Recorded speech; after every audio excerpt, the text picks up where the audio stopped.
आप हैं निष्कर्ष भारत के साथ और मैं हूं मनोज चतुर्वेदी। चलते जा मुसाफिर मिलेगी मंजिल, लेकिन मंजिल है कहां कुछ पता ही नहीं है, क्योंकि बीच रास्ते में पहाड़ के जैसा खड़ा है बिहार का बीपीएससी। जी हां, और उसके अध्यक्ष हैं परमार। बच्चों ने 40 दिन आज पूरे कर लिए सत्याग्रह के, कोई नतीजा नहीं निकल रहा है। बीपीएससी ने 23 तारीख को रिजल्ट भी जारी कर दिया और रिजल्ट की भी वो खबर हमने आपको सबसे पहले निष्कर्ष भारत ने दिखा दी थी कि किस तरीके से जिस बापू परीक्षा केंद्र के लिए परीक्षा को दोबारा लिया गया, 22 सेंटर बनाए गए और उन 22 सेंटरों के नतीजे जो निकल के आए, जो रिजल्ट में, वो आप समझ सकते हैं। निष्कर्ष भारत ने सबसे पहले गर्दनी बाग से वो खबर को ब्रेक किया था कि किस तरीके से सीरियल वाइज नंबर के अभ्यर्थी जो हैं वो पास किए हैं। अब बीपीएससी अभ्यर्थी उसे भी सबूत बनाकर कोर्ट में पेश कर चुके हैं, रीट दाखिल कर चुके हैं। करीब करीब जहां तक हमारे सूत्र बता रहे हैं कि 4 रीटें दाखिल हो गई हैं।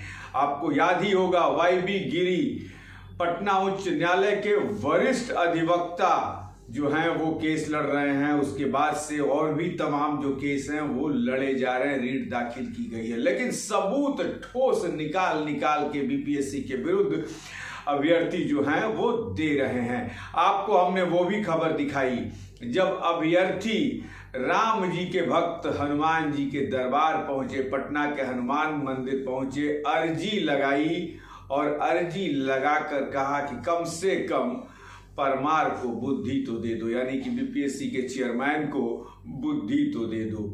अब आज गंगा के सामने पहुंच गए, गंगा के किनारे पहुंच गए और गंगा के बगल में खड़े होके गंगा आरती, तस्वीरें आप देख रहे हैं, गंगा आरती में शामिल होंगे। लेकिन उसके पहले क्या चाहिए रीएग्जाम,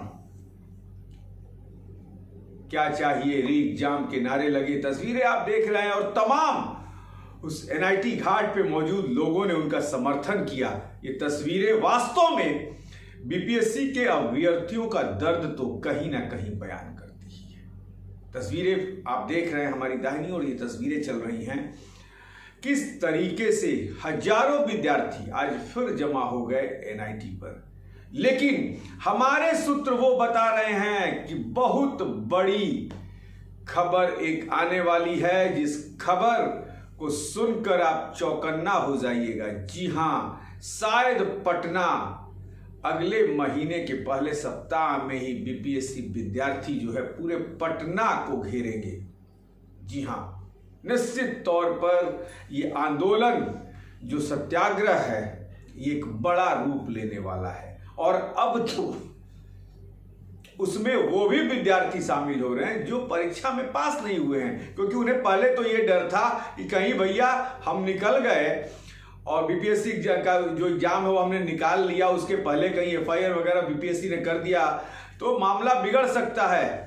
लेकिन अब तो मात्र 22,000 पास हुए हैं, बाद बाकी 3,80,000 अब इसी आंदोलन के इंतजार में थे कि अब बढ़ चढ़कर हिस्सा लिया जाएगा। लेकिन जो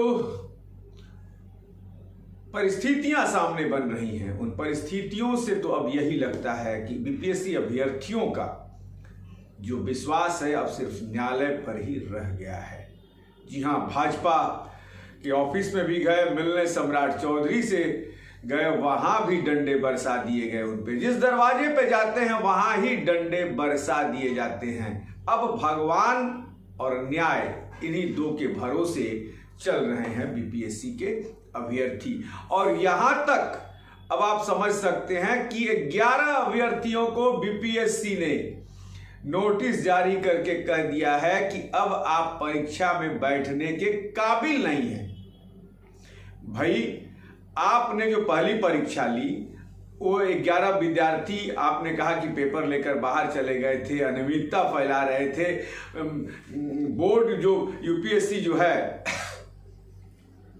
उसके इज्जत पर बट्टा लगा रहे थे, लेकिन फिर 4 जनवरी को उन्हीं 11 विद्यार्थियों को बीपीएससी ने बैठने का एडमिट कार्ड जारी किया था। हद है भाई बीपीएससी।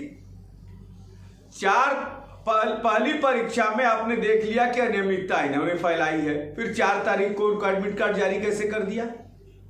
यानी कि चुन चुन के बीपीएससी के रडार पर कुछ विद्यार्थी हैं जो ये भी अब कोर्ट के सामने जाएगा। और निश्चित तौर पर भारतीय न्याय पर अभ्यर्थियों को भरोसा है, और खास करके इस सत्याग्रह को जो अभी तक साथ लेके चल रहे हैं, जिनके साथ विद्यार्थी चल रहे हैं, रमांशु सर अभी तक डटे हुए हैं। और मानना पड़ेगा कि इस ठिठुरती भरी ठंड में वास आते नाले के बगल में किस तरीके से रातें काट रहे हैं बीपीएससी के अभ्यर्थी, ये तो आप समझ ही सकते होंगे। जब आप मुलायम गद्देदार रजाइयों में सो रहे होंगे तब उन्हें मच्छर काटते हैं और वो कंबल, पतले से कंबल के अंदर सोते हैं, ताकि आने वाली परीक्षाओं में ऐसी अनियमितता ना हो। अब देखना है कि नीतीश बाबू सुशासन की सरकार कितना इन मामलों पर ध्यान देती है, इस पर भी हमारी नजर रहेगी। आप बने रहिए हमारे साथ।